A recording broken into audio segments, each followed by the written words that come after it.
Bismillahirrahmanirrahim. Alhamdulillahi rabbil alamin. Wabihi nasta'in fi umuri dunya wad din. Wassalatu wassalamu ala asyrafil anbiya'i wal mursalin nabiyyina Muhammad wa ala alihi wa sahabatihi ajma'in. Wa ba'du, assalamu alaikum warahmatullahi wabarakatuh. Ang pag-uusapan po natin ngayon ay tungkol po ito sa pagtatambal kay Allah subhanahu wa ta'ala, na dapat sa isang Muslim, sa isang tao, na siya ay mangamba o magkaroon siya ng takot at pangamba na siya ay mahulog o makagawa ng anumang pagtatambal kay Allah subhanahu wa ta'ala. Opo, sinabi ni Allah subhanahu wa ta'ala, Inna Allah la yaghfiru ay yushraka bihi wa yaghfiru ma duna dhalika liman yasha. Ang aya na ito, mga kapatid, ang aya po na ito ay pinakamalaking katibayan o dakilang katibayan na dapat ang isang tao ay magkaroon siya ng takot at siya ay umiwas, lumayo, siya ay mangamba na siya ay makagawa ng pagtatambal kay Allah. Layuan niya ang pagtatambal kay Allah. Iwasan niya ang pagtatambal kay Allah. Matakot siyang makagawa ng pagtatambal sa kanyang Panginoon. Mangamba siya na siya ay mahulog, makagawa ng pagtatambal sa kanyang Panginoon. Bakit? Ito lamang ang bukod tanging kasalanan na hindi kailanman patatawarin ng Panginoon sa araw ng paghuhukom. Kanyang sinabi sa talatang ito, sa talatang An-Nisa, aya 48, kanyang sinabi, tunay na hindi patatawarin ni Allah ang sino mang magtambal sa Kanya ng kahit katiting lamang na uri ng pagtatambal. At patatawarin niya ang iba pang mga kasalanan maliban dito. Patatawarin ni Allah ang iba pang mga kasalanan maliban sa pagtatambal sa Kanya. Dahil ang pagtatambal kay Allah subhanahu wa ta'ala ang pinakamabigat, pinakamalaking kasalanan na nasasagawa o nagagawa ng kanyang mga alipin. Opo. Dahil hindi makatarungan na siya ang lumikha sa atin, ngunit iba yung ating sinasamba. Siya ang nagtutustos sa atin, ngunit iba ang ating pinapasalamatan. Siya ang bumubuhay sa atin, siya ang lumikha sa atin, siya ang bumuhay sa atin, ngunit iba ang ating pinupuri, dinadakila, sinasamba, pinapasalamatan. Kaya naman, hindi patatawarin ni Allah ang taong sinuman, ang sinumang taong dinatnan ng kamatayan na siya ay nagtatambal kay Allah subhanahu wa ta'ala, sa Panginoon. Opo. At hindi po ito kailanman mababawi or magagamot ng anumang kabutihang ginagawa natin sa mundo. Anumang kabutihan ang ginawa natin sa mundo, kahit pa tayo ay nagkawanggawa ng buong salapi natin, singlaki ng bundok ang ating ibinigay na kawanggawa, ay hindi niya mababayaran or hindi niya mahihilot ang kasalanang pagtatambal sa Panginoon. Opo.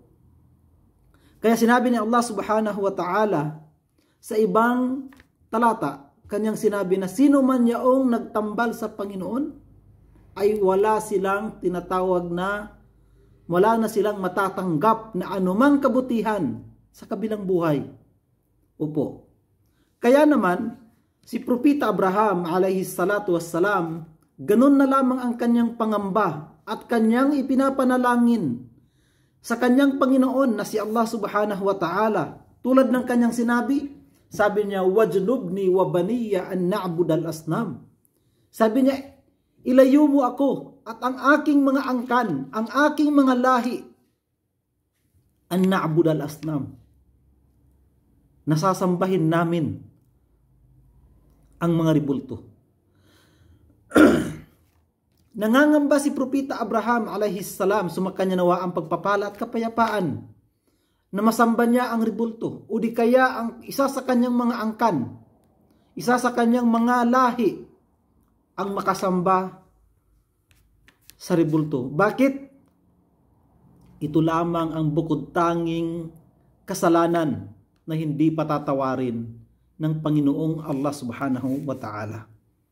Opo, at sa isang hadith, sinabi ng Propeta Muhammad, sumakanya nawa ang pagpapala at kapayapaan, akhwafu ma akhafu alaykum asyirkul asgar.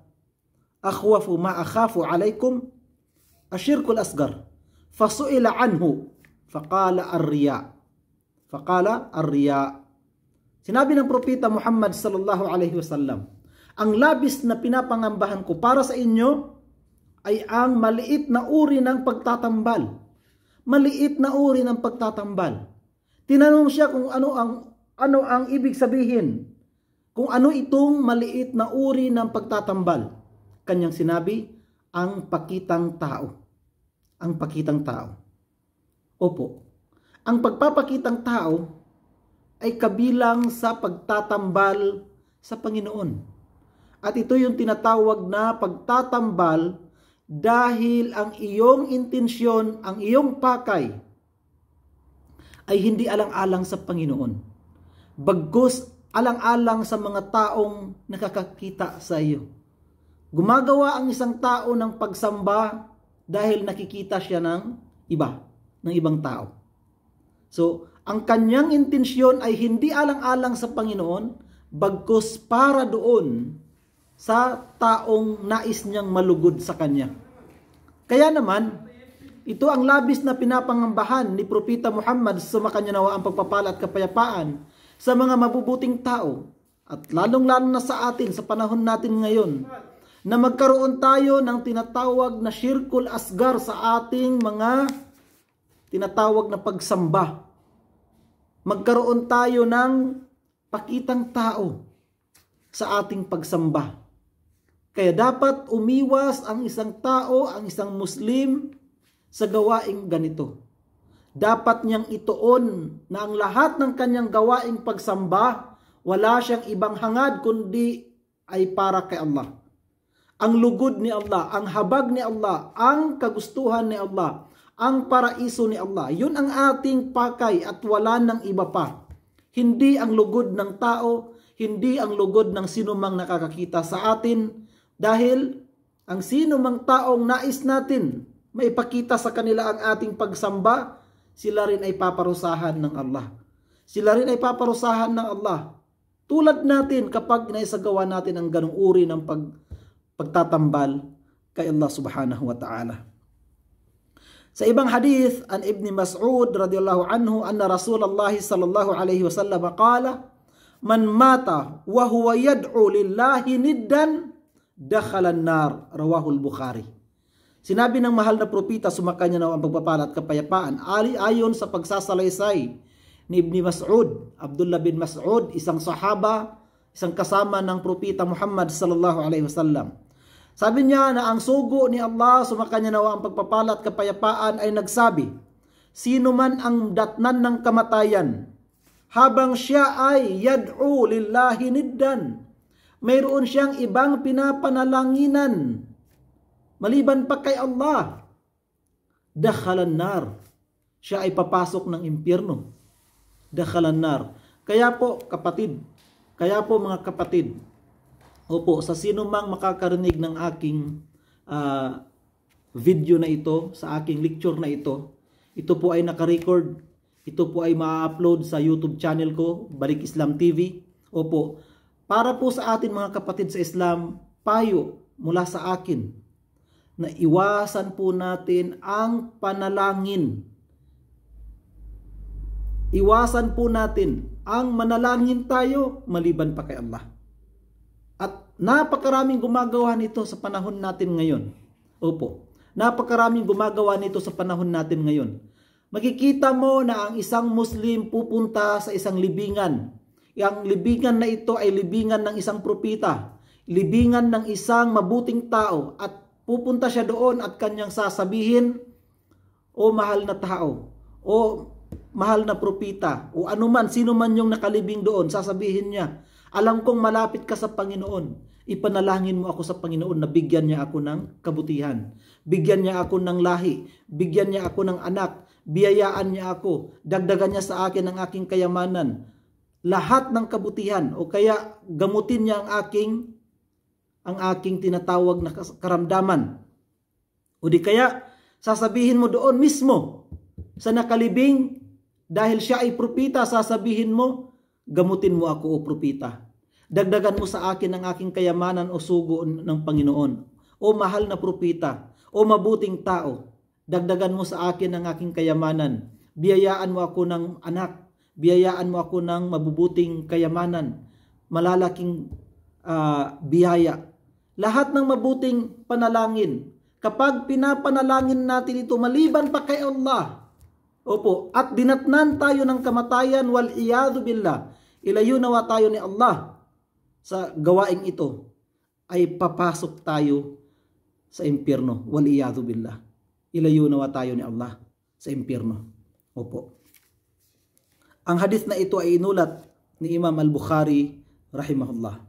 At sa ulat ni Imam Muslim, ang Jabir, isinalaysay ni Jabir, na ang sugo ni Allah subhanahu wa ta'ala ay nagwika, man laqiyallaha la yushriku bihi shay'a.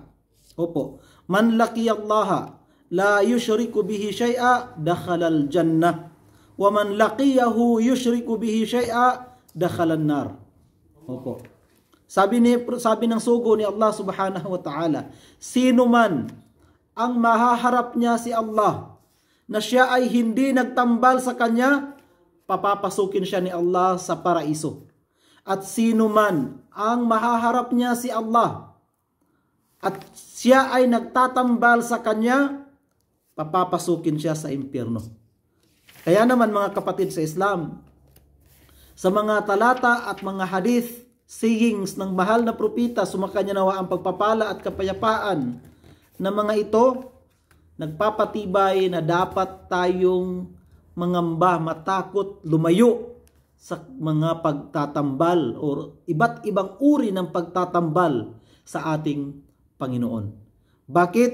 Dahil ito lamang ang nag-iisang kasalanan na hindi mapapatawad ng ating Panginoon. Opo. Mapapatawad pa ng Panginoon ang tinatawag na pangangalunya.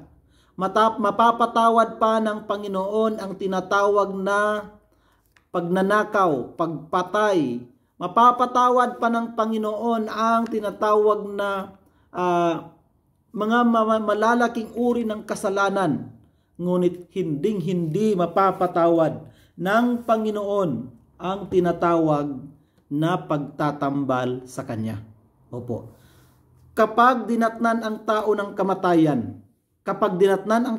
kamatayan, hindi siya nakapagbalik loob kay Allah. Hindi siya nakapagbalik loob sa kanyang Panginoon. Hindi niya nabanggit ang katagang la ilaha illallah o di kaya ang katagang ashhadu an la ilaha illallah wa anna Muhammadan Rasulullah, ang taong ito ay parurusahan ng Panginoong Allah subhanahu wa ta'ala sa impyerno. Sinabi ng mahal na propita, sumakanya nawa ang pagpapala at kapayapaan. Sinabi niya, man kana akhiru kalamihi la ilaha illallah dakhala al-jannah. Sino man ang huling salita niya sa mundong ito ay la ilaha illallah, wala nang ibang Diyos maliban kay Allah, ay papasok ng paraiso. O kamakala sallallahu alaihi wasallam. Opo mga kapatid sa Islam. Dahil ang la ilaha illallah, ito ay pagpapatibay o pagpapatunay na wala tayong ibang Diyos na sinasambat kinikilala. Wala tayong ibang Diyos na sinasamba. Walang Diyos na may karapatang sambahin dito sa mundo maliban kay Allah subhanahu wa ta'ala. Kaya anumang Diyos-Diyosan na kinikilala ng mga tao dito sa mundo, ang lahat ng mga Diyos-Diyosan na ito ay huwad, hindi totoo, kaya dapat nating iwasan. Kung nais natin ng kaligtasan sa araw ng paghuhukom, kung nais natin ng tinatawag na buhay na walang hanggan sa araw ng pagkabuhay muli. Opo, kung nais natin ng mabuting pamumuhay sa kabilang buhay. Opo, sumampalataya tayo kay Allah. Sambahin natin si Allah at huwag tayong magtambal sa Kanya kahit katiting lamang na uri ng pagtatambal. Opo, dahil kung hindi tayo magkakaroon ng buhay na walang hanggan. Wala tayong mabuting pamumuhay sa kabilang buhay. Bagkus ang mayroon tayo ay masalimuot at mahirap at masakit na kaparusahan sa impyernong apoy ng Panginoong Allah Subhanahu wa Ta'ala. Opo. Maraming salamat po sa inyo, sister, sa inyong pagkikinig at ipagpapakumanhin niyo po. Medyo busy po ang ating mga ibang kapatid ngayon kaya hindi po sila nakasali. Opo. At alam ko pong nakikinig po kayo habang nagtatrabaho. At mensahe ko po sa inyo ay panatiliin po natin ang ating pagsamba sa ating Panginoon kahit pa ang lahat ng mga tao ay hindi na sumamba sa tunay na Panginoon. Panatiliin po natin ang paniniwala natin sa tunay na Panginoon kahit pa ang lahat ng mga tao ay hindi na naniniwala sa tunay na Panginoon. Opo, dahil ito ang dahilan upang tayo ay mailigtas sa araw ng paghuhukom. Maraming salamat po. Assalamualaikum warahmatullahi wabarakatuh.